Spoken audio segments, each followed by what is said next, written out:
Evet,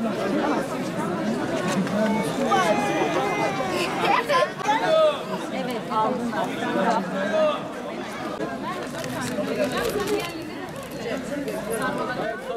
Hocam.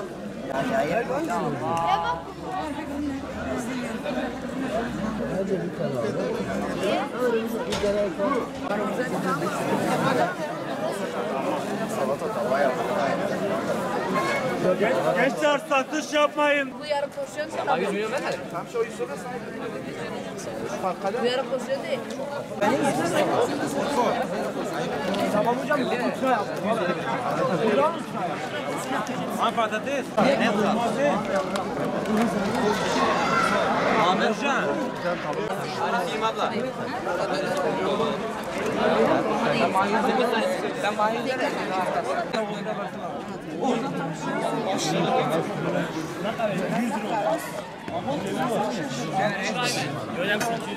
Eskiden de olduğu gibi kermeslerimize devam ediyoruz.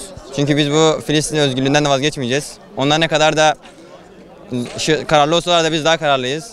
Filistin için çabalamaktan vazgeçmeyeceğiz. Kermeste görevli olarak onlara katkı sağlamak istiyoruz. Allah hayrımızı kabul etsin inşallah. Yine onlar Yahudiler olduğu gibi yine sözlerinden vazgeçtiler, sözünü durmadılar her zamanki gibi. Biz biraz umutlanmıştık ama tekrardan umudumuzu kaybettik çünkü Yahudiler yani işleri güçleri belli olmuyor. Sözlerinde durmuyorlar yani.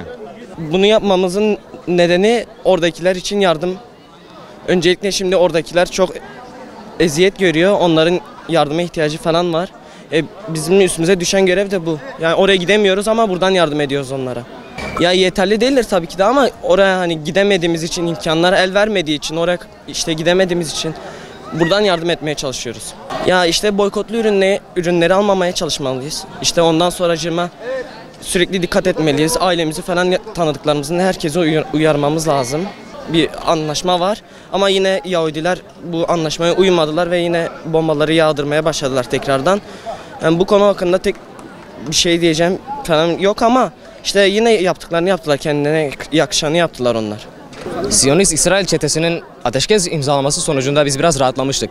Ancak bize gelen haberler doğrultusunda ateşkesin tam olarak imzalanmadığını, daha da doğrusu bu imzalanmaya karşı çıkıldığını fark ettik.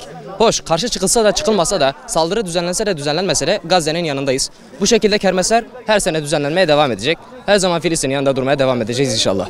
En başta Hz. İbrahim'in ateşine ağzında su taşıyan karınca misali herkesin buna yardım etmesi gerekiyor. En başta taraf belli edilmeli.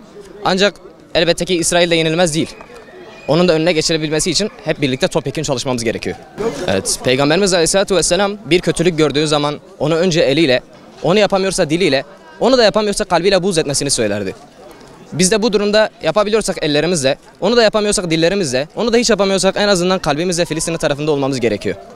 Hiç değilse sosyal medya üzerinden hashtaglere bile başvurarak Filistin'in yanında olabiliriz. Vallahi abi bugün toplandık Filistin için, Gazze için. Allah'ın izniyle de iyi bir para hani buradan kazanıp oraya göndereceğiz yardım için. Hani baktığımızda artık Filistin İslam ümmetinin davası olmaktan çıkmış, evrensel bir konu olmuş. Bu yüzden de elimizden gelen her şeyi yapacağız Allah'ın izniyle abi. Yani hani boykot, en önemli nokta boykottur. İçimizi hani onlara karşı olan malları almamamız lazım ki yarın bir gün Filistinli çocukların üzerine bomba olarak düşmesin. Zaten Allah'a şükür çoğu gencimiz de Diyarbakır'daki gençlerimiz bunun farkındadır. Allah hepsinden razı olsun. Boykot yapıyoruz. Sosyal medya üzerinden de biraz insanları bilgilendirmemiz lazım. Çünkü bunun farkında olmayan, bilincinde olmayan çoğu gencimiz var. Allah'ın izniyle de hepsinin üstünden geleceğiz abi.